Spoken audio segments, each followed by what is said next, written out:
Let's pause for silence.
Om.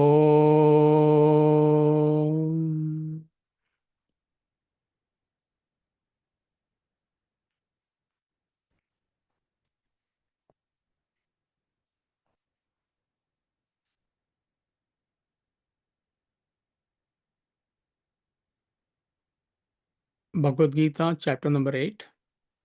We'll chant from verse 6 to 13. Yam yam vapi smaran bhavam tyajatyante kalevaram tam tamevaiti kaunteya sada tad bhava bhavitah tasmat sarveshu kaleshu mamanusmara yudhya cha मय्यर्पितमनो बुद्धिः मामे वैश्यस्य संशयः अभ्यासयोगयुक्तेन चेतसा नान्यगामिना परमं पुरुषं दिव्यम् याति पार्थानुचिन्तयन् कविं पुराणमनुशासितारम् अणोरणीयां समनुस्मरेद्यः सर्वस्य धातारमचिन्त्य रूपम् आदित्यवर्णं तमसः परस्तात् प्रयाणकाले मनसाचलेन भक्त्या युक्तो योगबलेन चैव भ्रुवोर्मध्ये प्राणमावेश्य सम्यक् सतं परं पुरुषमुपैति दिव्यम् यदक्षरं वेदविदो वदन्ति विशन्ति यद्यतयो वीतरागाः यदिच्छन्तो ब्रह्मचर्यं चरन्ति तत्ते पदं सङ्ग्रहेण प्रवक्ष्ये सर्वद्वाराणि संयम्य मनोहृदि निरुध्य च मूर्ध्न्याधायात्मनः प्राणम् आस्थितो योगधारणाम् ओमित्येकाक्षरं ब्रह्म व्याहरन् मामनुस्मरन् यः प्रयाति त्यजन् देहम् स याति परमां गतिम्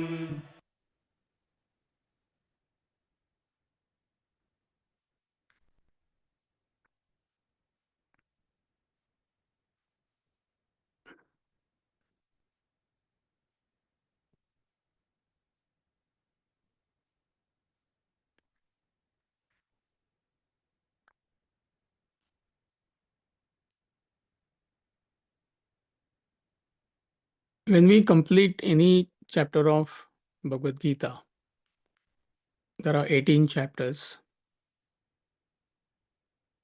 So after the last verse, whichever chapter we are studying, we chant 2 or 3 lines. Thus, in the Upanishad of the glorious Bhagavad Gita, the science of the eternal. So I'm referring to that science of the eternal. It's called as Brahma Vidya. So Brahma Vidya means science of spiritual evolution. So that word you need to note down. Forget about the entire line or lines. So why it is saying science of spiritual evolution? Because it is a science. It is as simple as that. Just as medicine is a science, engineering is a science, architecture is a science. So if you have to master that subject, if you have to become a doctor, if you have to become an engineer, you cannot do it on your own. You have to go through a systematic process of study. You have to join a college, that to a competent college or a university, then go through that process, first year, second year, third year, fourth year, whatever. You may choose to do post graduation, some may opt for PhD. Then you become proficient in that subject. So it is a science.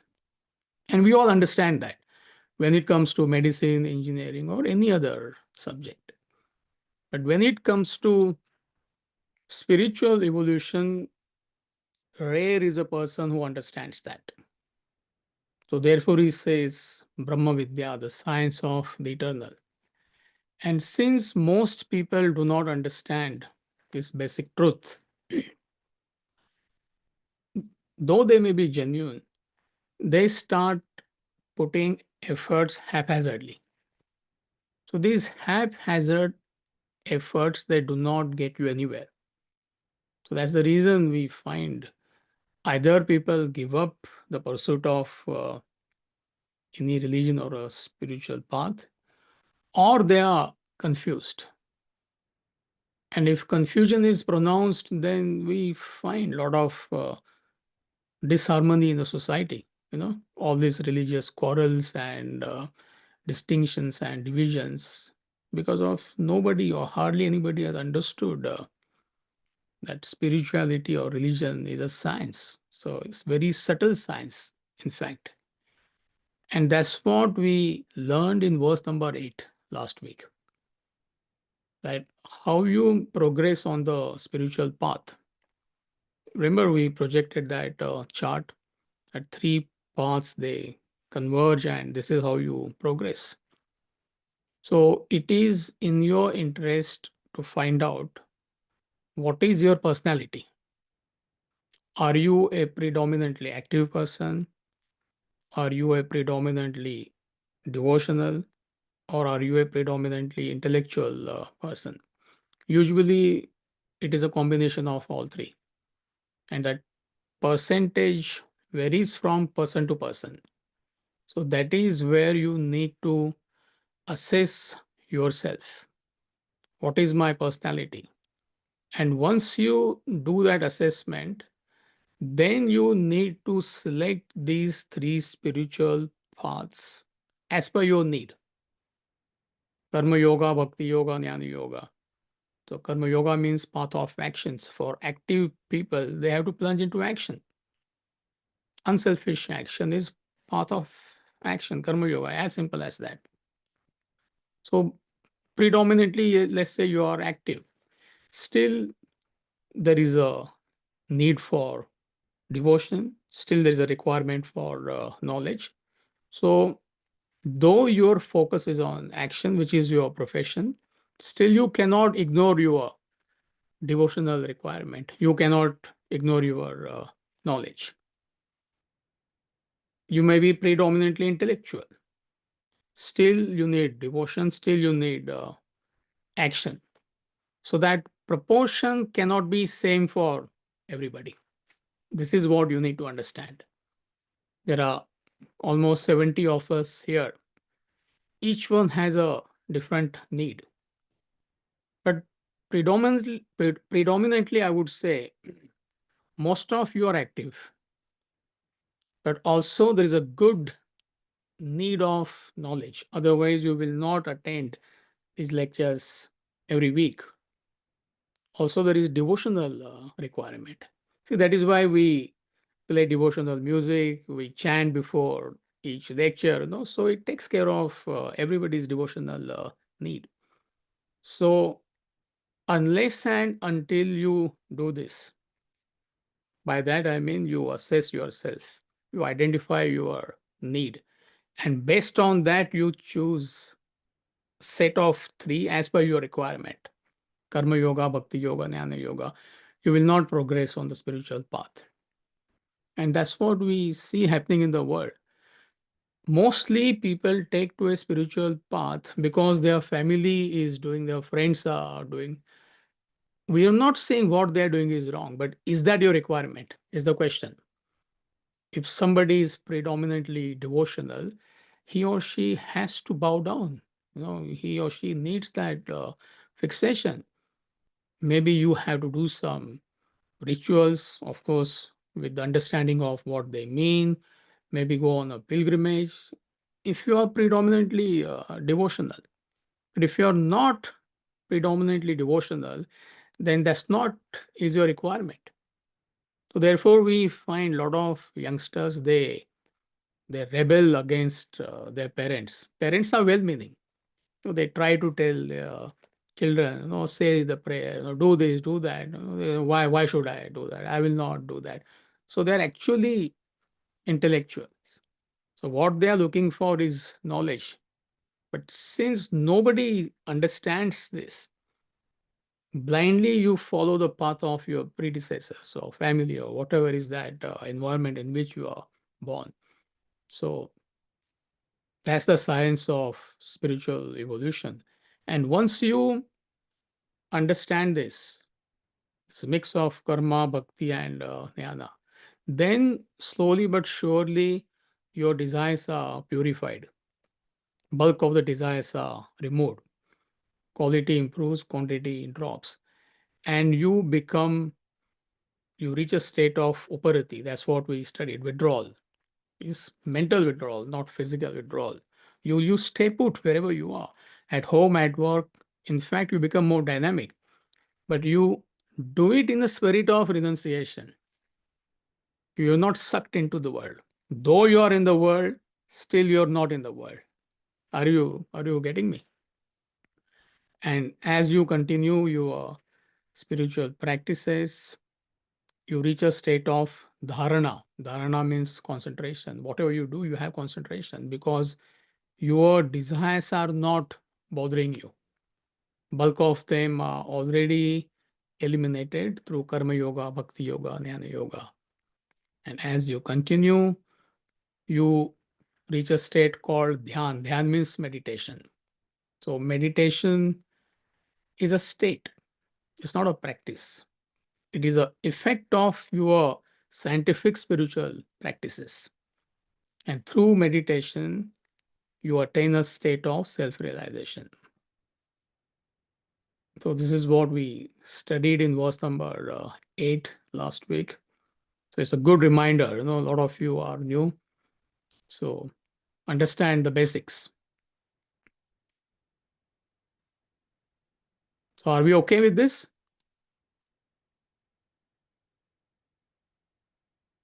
Okay, excellent. Verse number 9, please.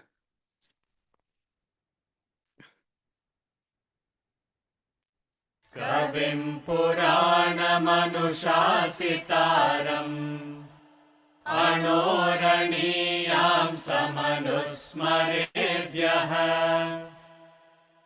सर्वस्य धातारमचिन्त्य रूपम् आदित्यवर्णम् तमसः परस्तात् कविम् पुराणमनुशासितारम् मनोरणीयां समनुस्मरेद्यः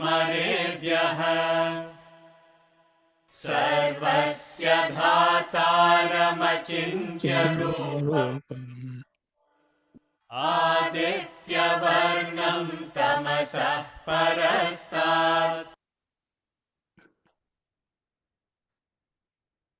Translation: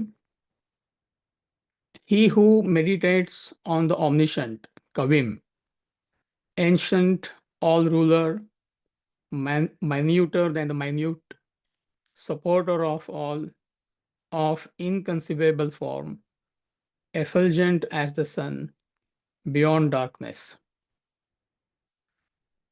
See, those who have been following chanting, they must have noticed that suddenly the meter has changed. From this verse onwards, for next 3 to 4 verses, is chanted in a different meter, isn't it? Now, there are two reasons they do it in Bhagavad Gita. First reason is whenever Krishna is quoting from the Upanishad, so that time the meter changes. And the second reason they do it when something important is coming. So the message in next 3 to 4 verses is extremely important because he is going to talk about the supreme reality. So therefore, the meter has changed. Now, what he is telling us in this verse number 9, he is giving us indicative definitions of supreme reality. Brahman means supreme reality, layman's language, God. Now, what you need to understand that supreme reality or God is beyond intellectual comprehension. It cannot be defined. So therefore, we call it indicative definitions. It's not a concept. Okay, I understood these indicative definitions. I got it now. No, you don't understand that way. It's beyond your intellect. But it definitely helps all of us to get that fixation, whatever that concept of supreme reality is. And it helps to develop that feeling of wonderment. Oh, wow, it's great. So, some kind of idea you get, some kind of fixation you get, and also it helps you to surrender. The word which we use in this context is Sharya. Wow. So, you're amazed at what that supreme reality is or could be. And another and important reason is it helps you to remove the misunderstanding of the concept of supreme reality or God. Most people they have misunderstood throughout the world, any part of the world you go, whichever religion you go. People have 90%, 95% people, they have completely misunderstood the concept of God or supreme reality. Every religion is given out, they are explaining the same thing. There is no difference. But since there is nobody to explain, most people they don't understand. So therefore, you find there's blind faith, there is superstitious belief, all that going on in the name of God. But what is that God? What is the concept of God? So these indicative definitions they help us to remove that misunderstanding. So what we are going to do now, there is not much I can explain here. So Veera is going to read these indicative definitions one by one for all of us. And where necessary, I might give one or two points. So let's start, Veera. Hariom, he who meditates upon Brahman reaches Brahman. The verse uses some powerful descriptive terms to indicate Brahman. In truth, Brahman cannot be captured by thoughts, much less described in words. These terms, however, act as useful pointers for a seeker. They help him to concentrate and meditate upon that supreme reality. Brahman has been described as follows: Kavim, omniscient. Kavihi literally means poet. In the context, it means the all knowing consciousness, the omniscient, the pure consciousness which renders living beings conscious of every experience they go through. So it is straightforward. If something is not clear, I mean, at the end you can clarify. Next, Pura- please. sorry, Puranam, ancient. Brahman is ancient in that it precedes time. Time is the interval between two experiences, just as distance is the interval between 2 points. At the very first experience, there can be no concept of time. Only with the second experience, the time is time born. That explains why the unit of time is known as second. But Brahman existed in the very first experience before time emerged. Hence, it is considered ancient. So it is before time. So why saying it is before time? Time is nothing but the experience interval between two experiences.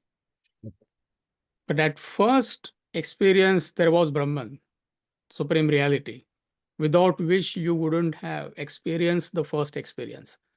Now, whatever that first experience is, it cannot be fixed.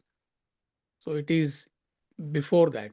Brahman was already there before the creation of the time, meaning before the creation of the world.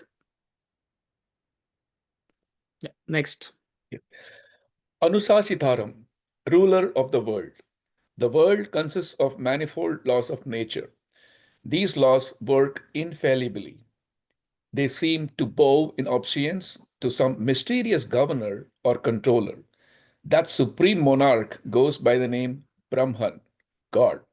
These laws are like obedient subjects paying homage to the monarch. Rightly so, Brahman assumes the title as ruler of the world. It's quite straightforward. Anorani Yamsam, minuter than the minute. Brahman, being the subtlest of all, penetrates the most microscopic element that conveys its all pervading nature. So minuter than the minute, whatever you can imagine. So what is the minutest particle, proton, which can be divided into whatever, 30, 40 parts. So Brahman is minuter than whatever you can conceive, meaning it is all pervading. Another way of saying. Next, please. Sarvasya Dhataram, supporter of all. Brahman constitutes the underlying reality of everything, the material supporting anything in this world, like the ocean supporting all waves, cotton supporting all cotton garments, gold supporting all gold ornaments.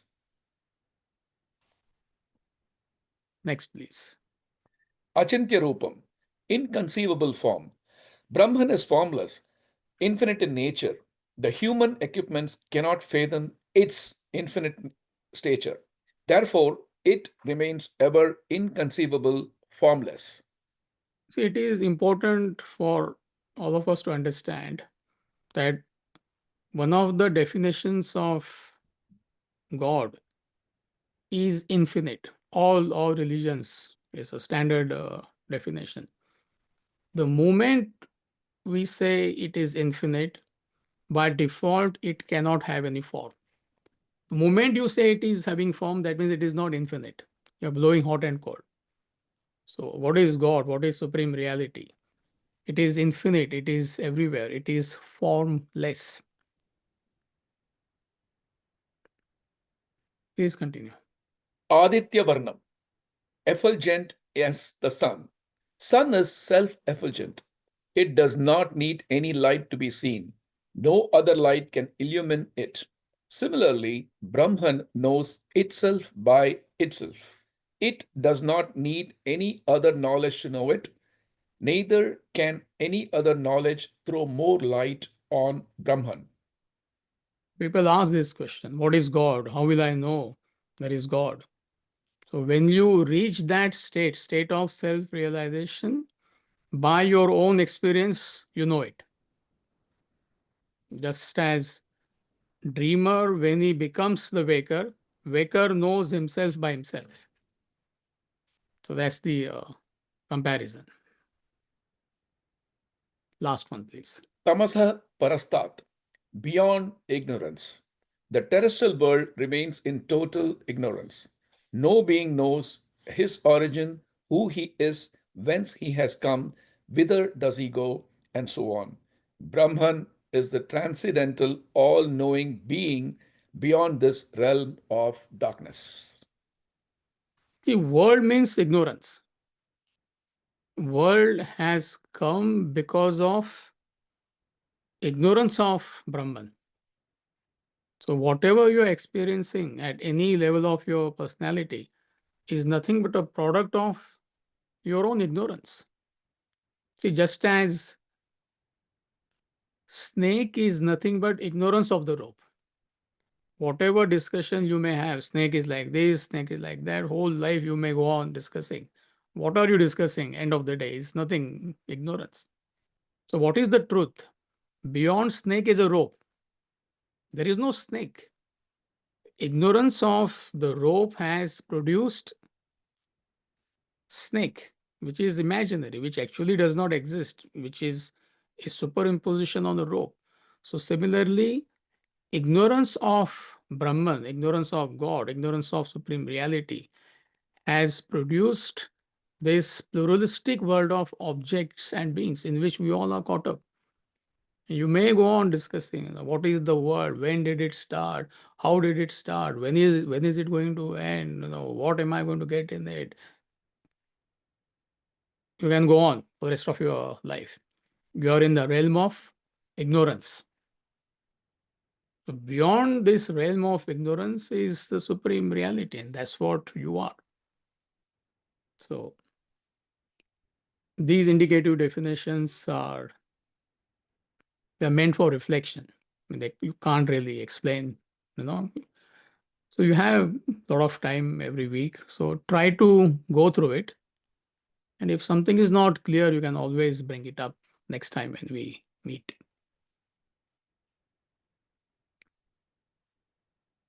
So let's move on to verse number 10.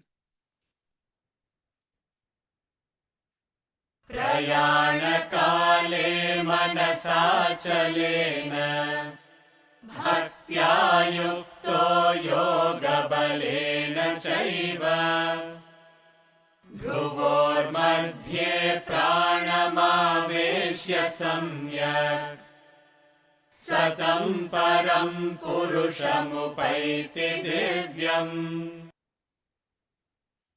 प्रयाणकाले मनसाचलेन भक्त्या युक्तो योगबलेन चैव भ्रुवोर्मध्ये प्राणमावेश्य सम्यक् सतं परं पुरुषमुपैति दिव्यम्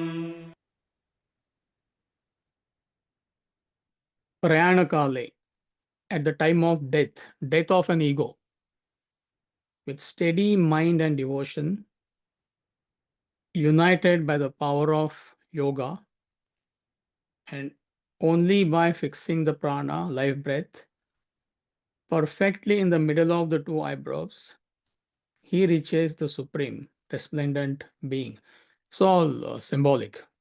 So all you need to understand is this verse is with reference to what? Anybody who is following the thought flow. He's just concluding here. Which verse he is referring to here? Verse 8. Verse number 8. He is talking about a seeker who is on the verge of self-realization. A seeker who has reached a state of meditation. Meditation is nothing but single-pointed concentration.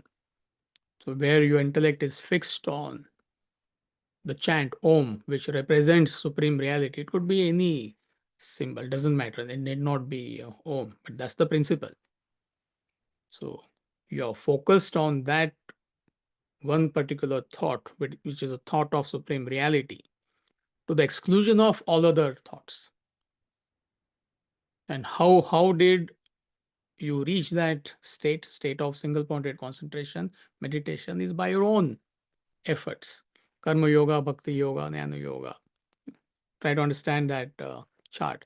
This is how you progress. So he's talking about such a seeker.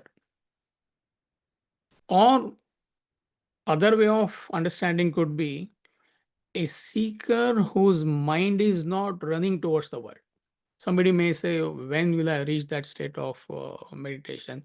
No, as you put efforts, as you offload your desires, to that extent, your mind is not running towards the world. Otherwise, your mind is constantly on the world, objects and beings of the world.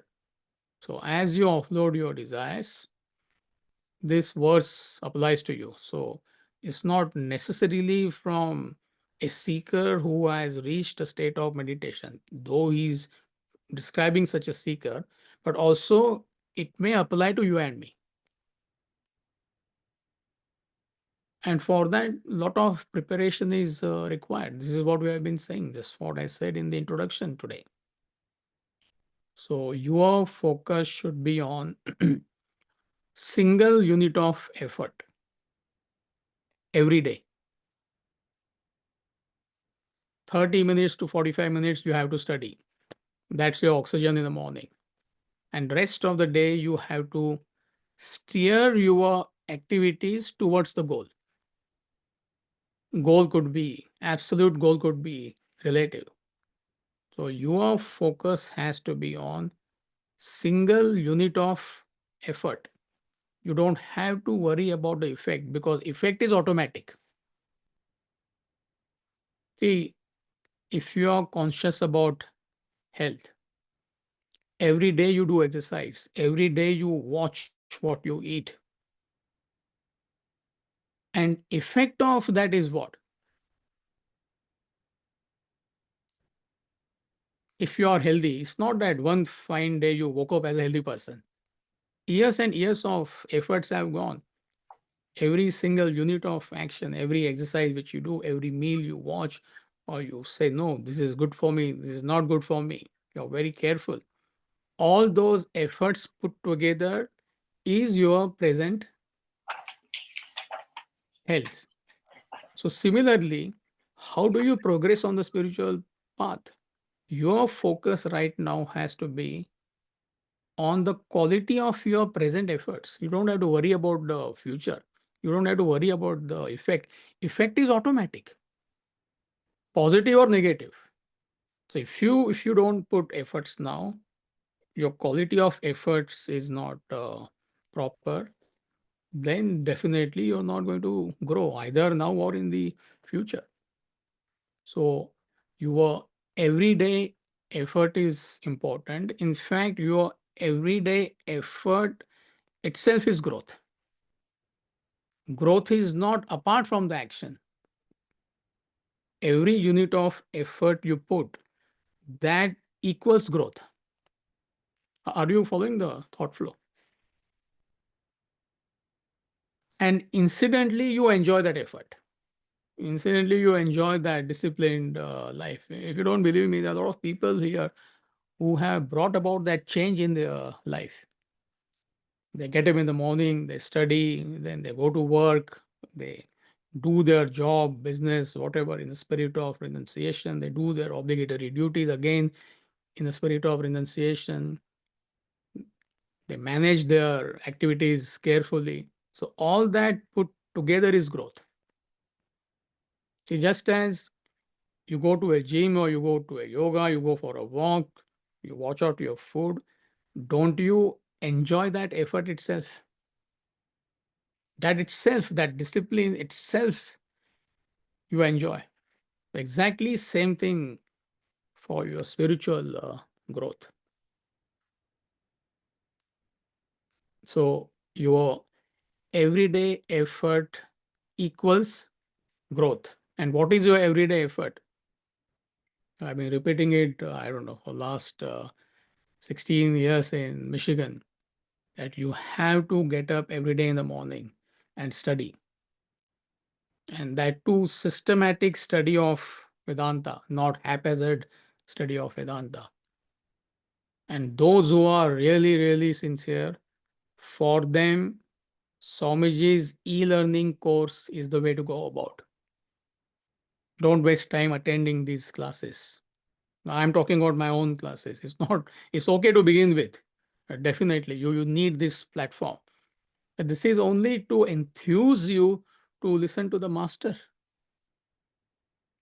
And fortunately, due to this technology nowadays, what course I attended in Vedanta Academy, same video lectures are made available to you. These are all pre-recorded. The course has been recorded. So anybody who is sincere, who has understood the importance of this knowledge, e-learning is the way to go about. So where systematically you learn this knowledge. We are just learning one book here, but in e-learning you study how many? There are 12 books, rather. Yeah, 12 books. So it's a complete study of Vedanta philosophy. So one day or whenever you are ready, you need to get there. So come back. So the thought flow from verse number 11 is, verse number 11 describes the goal. See, this 10 is the conclusion of verse number 8, nothing else. Verse number 11 describes what is that goal of self-realization. Verse number 12 and 30 talks about the preparation to reach that goal. And verse number 40 is a conclusion. Prepared seeker easily attains that goal. The word he uses is sulabha. He's saying, what's the big deal? So if you are prepared, I mean, self-realization is not difficult for a prepared seeker. The assumption is every day you are focused, every day you are putting efforts to evolve. So this is the thought flow. Are we okay? Verse number 11, please.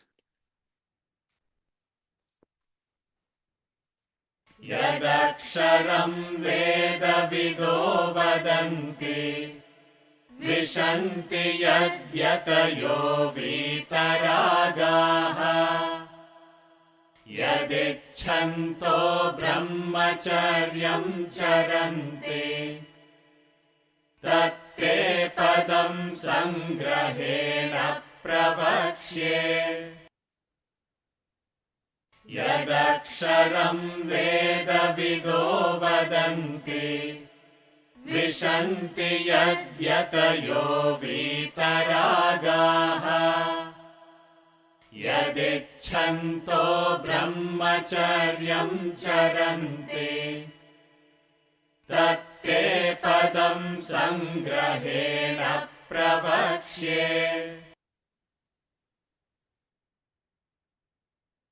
Yadaksharam Vedavida. That which the knowers of the Veda call the imperishable. Aksharam means imperishable. That which ascetics freed from passion entered. That desiring which they practice brahmacharya. That goal I will declare to you in brief. So in this verse, Krishna is going to describe that goal to all of us. What is that goal?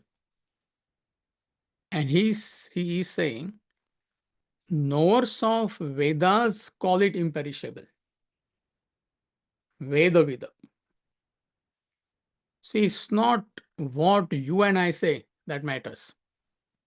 What is God? What is supreme reality? There's so much of confusion, and blind is leading the blind. This is what we find in the world. So, who is telling us what is God? Who is telling us what is supreme reality? Enlightened masters, they themselves are going to describe. This is what he is telling us, that what is God, what is supreme reality. And it's not one person's opinion. See, this is where Vedanta scores. Now, in Vedanta, there is no author. Now, who wrote Vedanta? There is no author. See, even in Bhagavad Gita, there is no emphasis on the personality at all. It says Shri Bhagavan Vacha. It doesn't say Krishna spoke. Enlightened master spoke. Now, it doesn't matter who that person is. And the source of Bhagavad Gita is Upanishads. So that's the traditional authority for Vedanta philosophy. And Upanishads are part of Vedas. There are 4 Vedas. It's nothing but compilation of knowledge. And the philosophical knowledge is Upanishad. So who wrote these Upanishads? There are no authors. Nobody knows. But they have been given out by the galaxy of saints and sages, enlightened masters. So it is a digest of knowledge of countless enlightened people. This is what we need to understand. It is not one man's or one person's opinion. So therefore, there is no confusion, there is no superstition, and all that. It's like you got a somebody has been diagnosed with a cancer. Don't get scared. I'm just giving you that as an example. You know, and there are all sorts of people who are telling you all sorts of things. You get messages on WhatsApp and this and that, and some of them may be well meaning. But when you go to an oncologist, see, he's the authority. It doesn't matter what I say, it doesn't matter what Veera says, it doesn't matter what Jigar is saying. Whoever is the competent person. And personally, I have experienced this when my wife was diagnosed with cancer a long time back. She passed away 7 years back. A lot of well-meaning people, do this, do that, and all sorts of advice. So thanks to Bill uncle and Vinod uncle. Are you there? I think they must be attending. So they told me to go and consult the very well-known oncologist in Michigan, Malawi or I forgot his name. Sajdev uncle? Yeah, Dr. Vinay Malviya. Vinay Malviya. Right. So they know him. So they arrange for an appointment. So in half an hour's time, beautifully explained to me. Of course, I went there with all the test results and all, of my wife. And he told me, okay, A, B, C, D, E, this is what you need to do. And that's what gave me the confidence of what I have to do. So who can talk about cancer? I'm giving you a parallel example, not you and me. A competent person has to talk. So who is talking about the concept of God? Enlightened masters, they are talking. So that's the knowledge we are studying. Number one. Number two, that which ascetics freed from passion enter. Meaning, you need to have a disciplined life to study this knowledge. Self control, which is not self denial. But if your lifestyle is indulgent, then it agitates your mind. An agitated mind is not conducive for study and reflection. It's a simple concept. Like a student has to be disciplined, he has to stay focused on his study. So indulgent lifestyle is not conducive for your spiritual evolution. That is second point.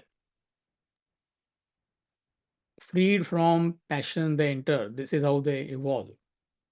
That desiring which they practice brahmacharya, that goal I am going to declare to you in brief.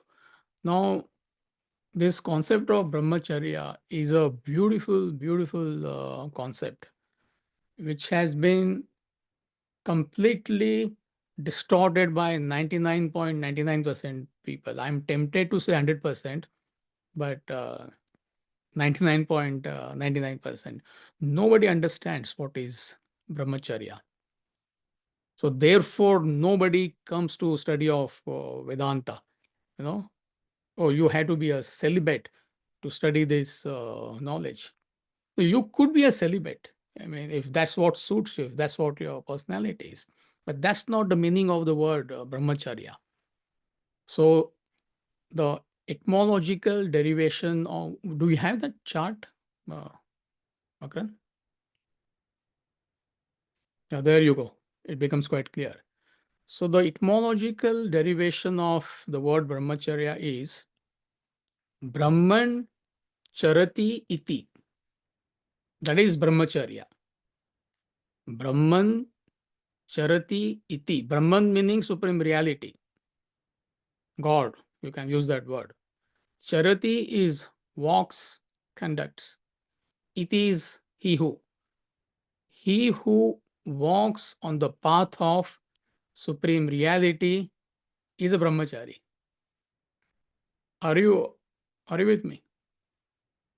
Brahman charati iti. That's the derivation. Supreme reality, that is Brahman. Charati is walks. Iti is he who.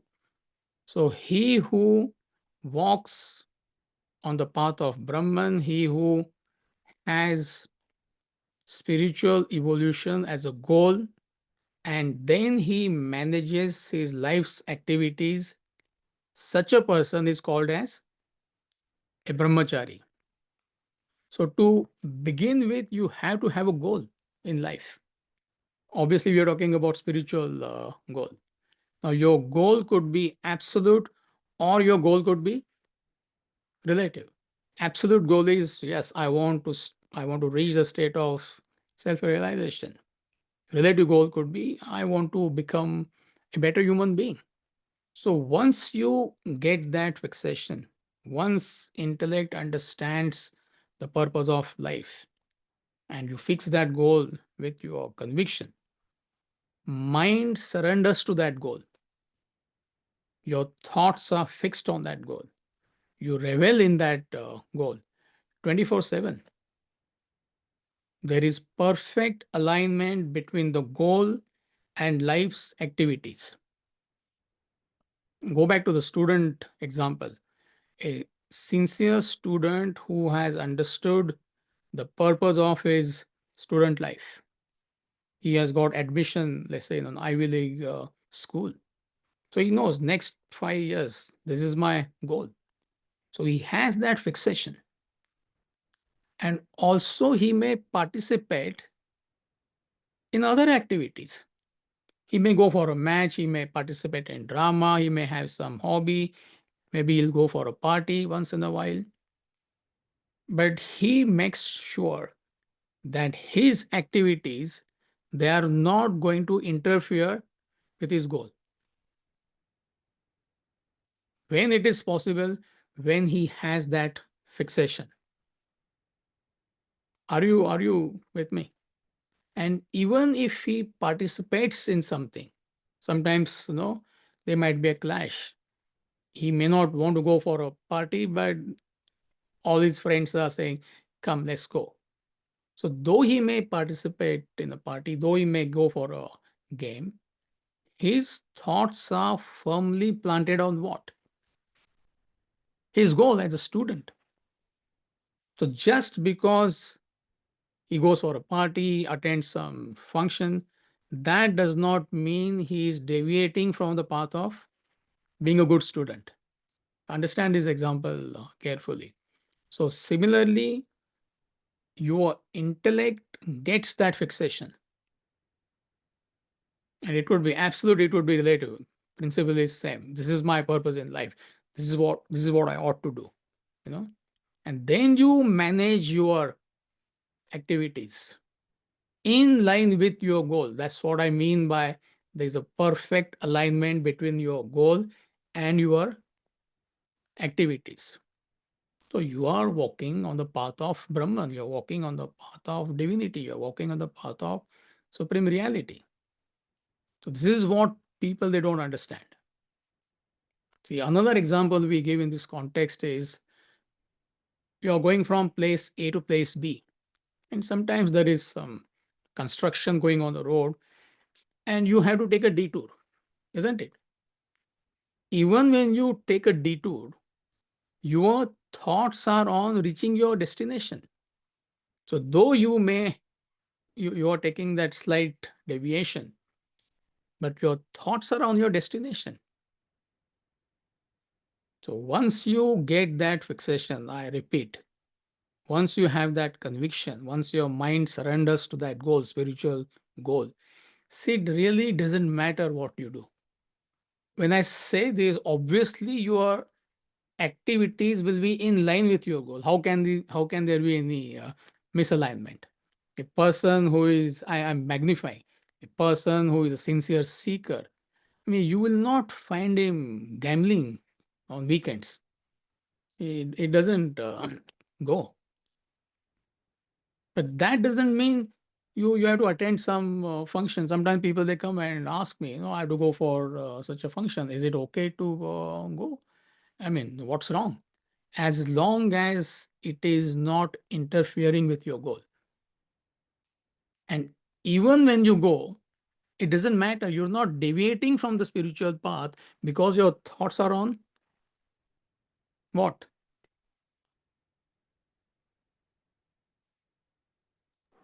On your goal. On your goal. So, what a concept. What a beautiful concept. No do's, no don'ts.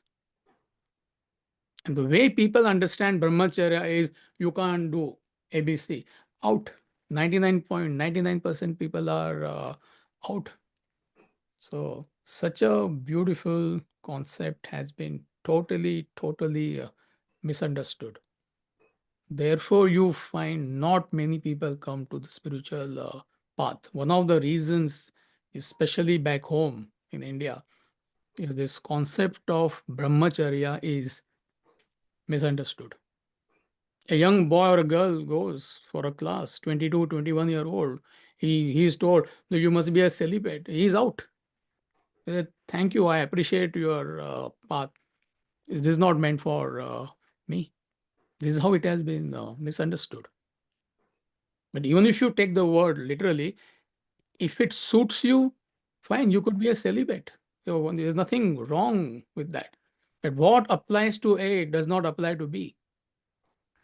And just because somebody is not a celibate, the way people understand, that does not mean that person is not spiritual.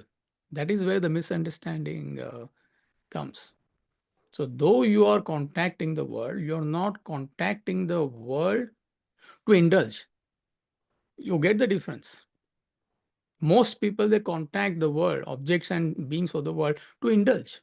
But a spiritual seeker does not contact objects and beings of the world to indulge. That's the difference.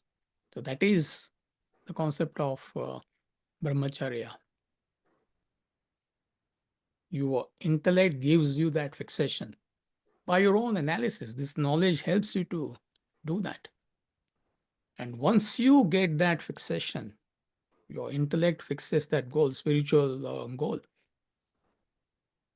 Automatically, eventually, unconsciously, there will be a perfect alignment between your goal and how you manage your life and your life's activities. Yes, initially you have to put efforts. It goes without saying. Then it becomes your second nature. So I thought, let me show you that etymological derivation. Usually people, they don't know it. I don't know how many of you heard it for the first time. So, Brahman charati iti. He who walks on the path of spirituality is what? A brahmachari. He is a brahmachari. She is a brahmachari.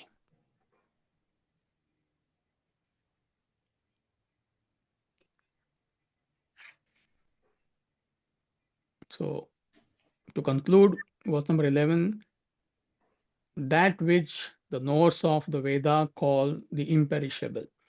So this knowledge of supreme reality is given out by countless masters who had reached the state of self-realization. So by their own experience, they're telling us what is that supreme reality. So it's the authority who is talking. That which ascetics freed from passion enter. I mean, you live a disciplined life is quite straightforward.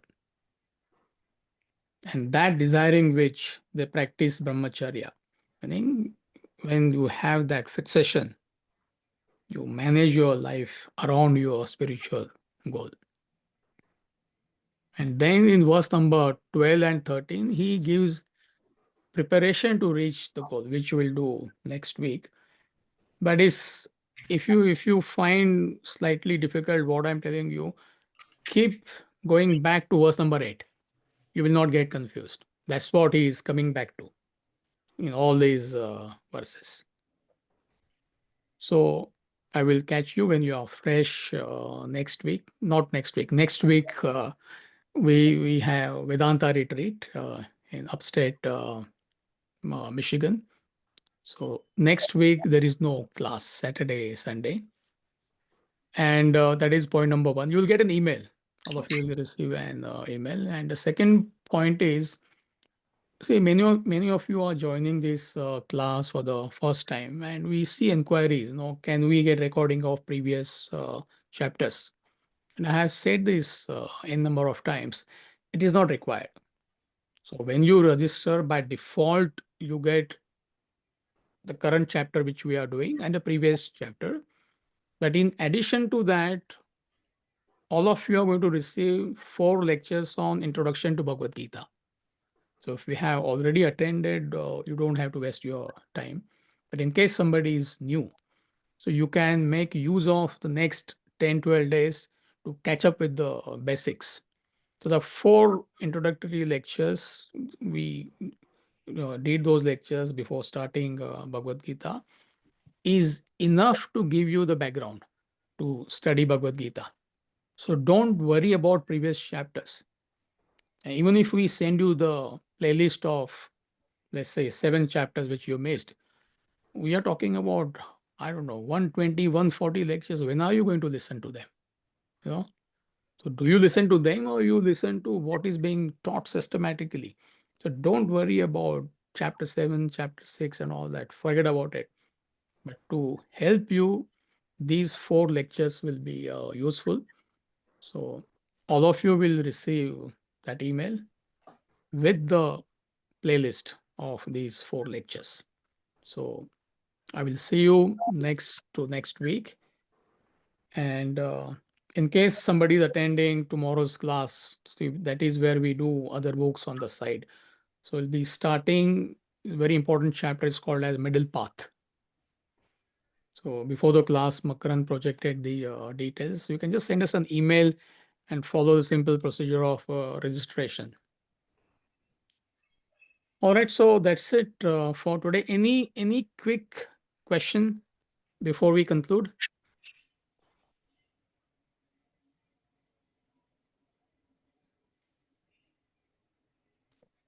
All right, so have a good one, all of you. Thank you. Thank you. Thank you. Thank you. Thank Thank you. you. Thank you, Amitji. Thank you. Thank you. Thank you. Thank you, Amiji.